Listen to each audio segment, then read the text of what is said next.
Before Britain fell in love with motorways, performance cars, or luxury saloons, it first fell in love with something much simpler, a dependable family car. During the 1960s, owning a car was becoming part of everyday British life.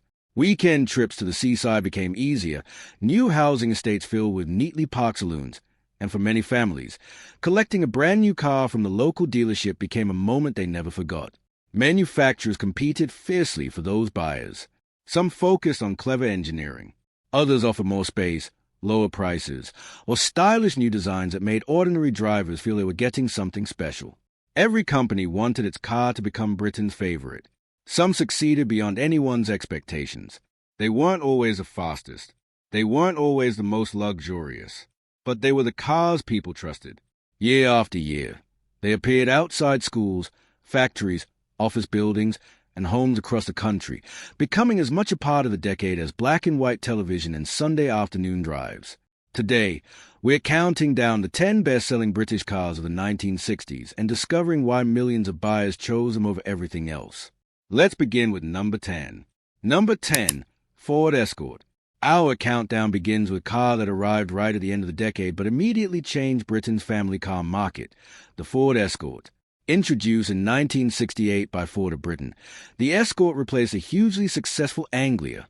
Buyers had high expectations because the Anglia had already earned an excellent reputation, but Ford was confident it had built something even better.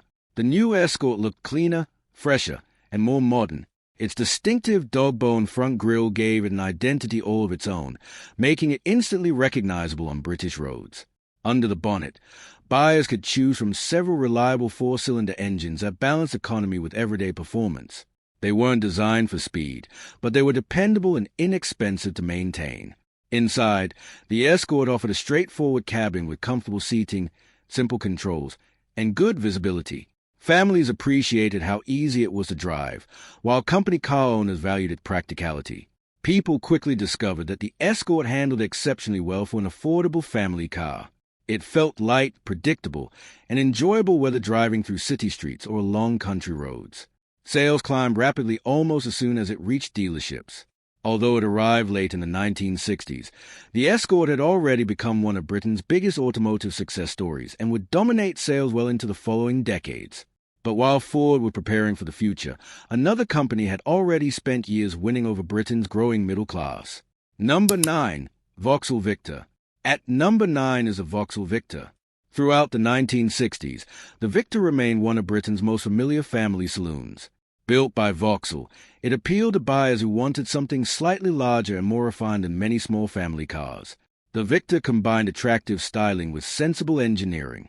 As newer versions appeared during the decade, its design became cleaner and more modern, helping it remain competitive against increasingly strong rivals.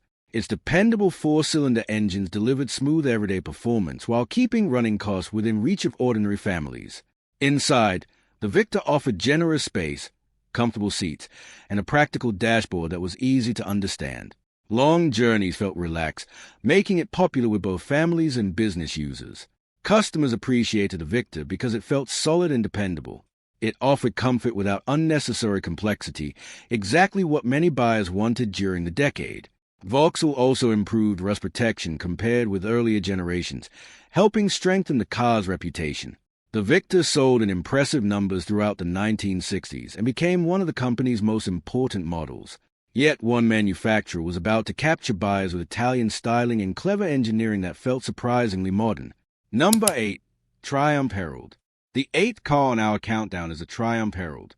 When Standard Triumph introduced the Herald in 1959, it immediately stood apart from many British cars.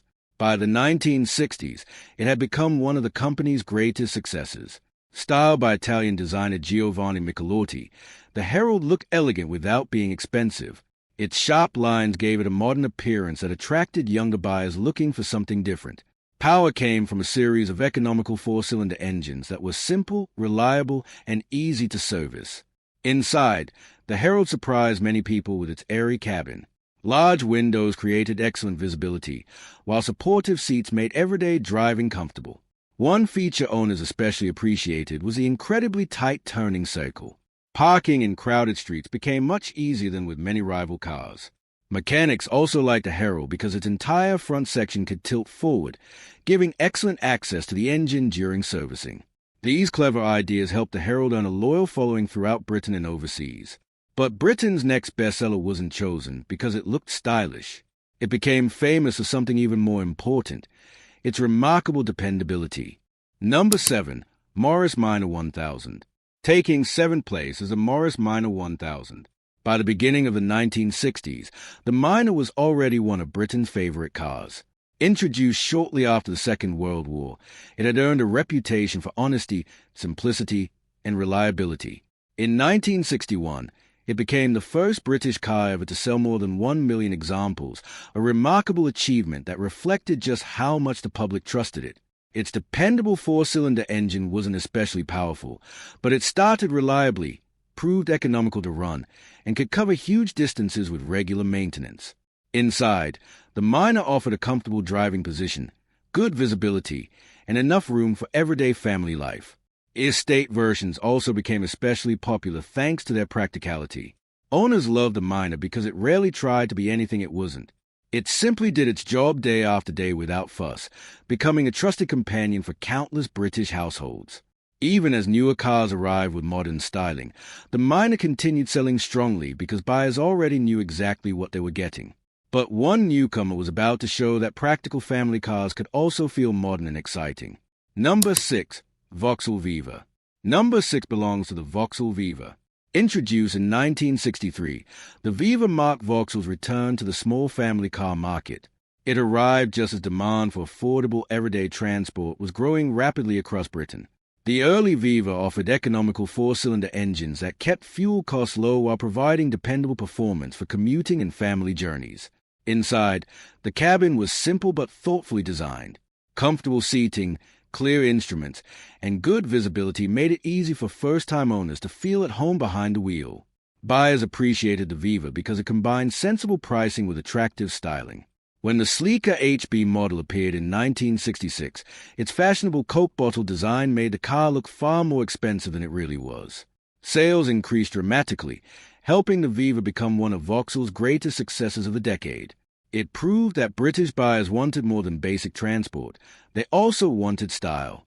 Number 5. Hillman Minx.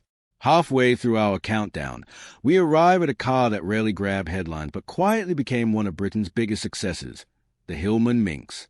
Built by the Roots Group, the Minx appealed to families who preferred traditional engineering over bold experimentation. It wasn't designed to be revolutionary. Instead, it focused on doing the basics exceptionally well. Throughout the 1960s, the Minx evolved with cleaner styling and improved comfort, helping it remain competitive as British roads filled with new arrivals. Under the bonnet were dependable four-cylinder engines that delivered smooth everyday performance while remaining inexpensive to maintain. Inside, buyers found comfortable seating, a neatly arranged dashboard, and generous passenger space. It felt solid, well-built, and perfectly suited to family life. Owners appreciated the Minx because it inspired confidence. It was reliable, practical, and comfortable enough for everything from the daily commute to summer holidays along Britain's coast. Those qualities helped the Minx become one of the country's most successful family cars. But Britain's next bestseller would prove that clever engineering could completely change what buyers expected from a small car. Number 4. BMC Mini. At number 4 is a legendary Mini. Designed by Sir Alec Isagonis and launched under the Austin and Morris names, the Mini was unlike anything Britain had seen before. Its compact size and incredibly clever layout that placed the engine sideways, creating far more cabin space than anyone expected. It wasn't simply another small car. It completely redefined the category. Power came from economical four-cylinder engines that delivered lively performance while keeping fuel consumption impressively low. Inside, the cabin was remarkably spacious for such a tiny vehicle. 4 adults could travel comfortably, something many larger cars struggled to achieve. Drivers loved the Mini because it was easy to park, inexpensive to own, and surprisingly enjoyable to drive. Its sharp handling quickly earned praise from both ordinary motorists and professional racing drivers. The Mini soon became more than transportation. It became a symbol of the 1960s itself, driven by celebrities, musicians, and everyday families alike. Millions were built, making it one of the most influential cars in British history. Yet despite its enormous popularity, one larger family car actually managed to outsell it.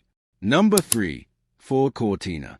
Taking third place is a Ford Cortina. When Ford introduced a Cortina in 1962, it arrived at exactly the right moment. More families wanted spacious cars without paying luxury prices, and Ford understood that market perfectly. The Cortina looked smart, offered excellent value, and appealed equally to private owners and company car drivers. Its dependable four-cylinder engines gave buyers a choice between economy and stronger performance, allowing the Cortina to suit a wide variety of customers. Inside, the cabin was simple, spacious, and comfortable. The large boot also made it practical for holidays, shopping trips, and everyday family life. Owners appreciated how easy the Cortina was to drive and maintain. Dealers could be found almost everywhere, making servicing convenient across Britain. Sales grew year after year, and in 1967 the Cortina briefly became Britain's best-selling car, ending the dominance of another famous model. But that victory wouldn't last for long, because the next car on our list would soon reclaim the top spot. Number 2. Ford Anglia. At number 2 is the Ford Anglia. Few cars were as instantly recognizable during the early 1960s as the Anglia. Its distinctive rear window, sloping backwards instead of forwards, made it unlike anything else on British roads. The unusual design wasn't just memorable, it also increased rear headroom while keeping the car compact. Under the bonnet, reliable four-cylinder engines gave the Anglia dependable performance that suited everyday driving. Inside, the cabin was straightforward but comfortable, with good visibility and enough room for growing families. People loved the Anglia because it was affordable, dependable, and stylish without becoming expensive. It appealed to first-time buyers as well as experienced motorists looking for trustworthy transportation. More than 1.5 million examples were built before production ended, making it one of Ford Britain's greatest achievements. For much of the decade, it seemed impossible that any family car could become more popular. But one remarkable British design did exactly that. Number 1. Austin 1100 and Morris 1100. At number 1 sits the Austin 1100 and Morris 1100. Introduced in 1962 by the British Motor Corporation, this remarkable family car became Britain's best-selling car for most of the 1960s, remaining at the top of the sales charts for years. Designed by Alec Isagonis, the same engineer behind the Mini, it took many of the Mini's brilliant engineering ideas and applied them to a larger family car. Under the bonnet were economical four-cylinder engines that provided dependable performance while keeping running costs affordable for ordinary households. Inside, buyers discovered one of the roomiest cabins in its class. Clever engineering allowed generous passenger space despite the car's compact exterior. The advanced hydroelastic suspension also gave it an exceptionally smooth ride, helping it feel more refined than many rivals. Families loved the 1100 because it offered comfort, practicality, modern engineering, and excellent value all in one package. It was equally at home on crowded city streets or long journeys across the countryside. Its success was extraordinary. Year after year, it outsold virtually every rival in Britain and became a familiar sight in towns, villages, factory car parks, and suburban driveways across the nation. More than simply a best-selling car, the Austin and Morris 1100 became one of the defining vehicles of the 1960s and remains one of the greatest success stories in British automotive history. Looking back today, these cars became household names not because they were the fastest or most luxurious, but because they offered reliability, practicality, and value. They helped millions of British families enjoy the freedom of everyday motoring and became a familiar part of life throughout the 1960s. Each of these bestsellers tells an important chapter in Britain's automotive history. Which one is your favorite? Let us know in the comment below, and don't forget to subscribe for more classic British car stories.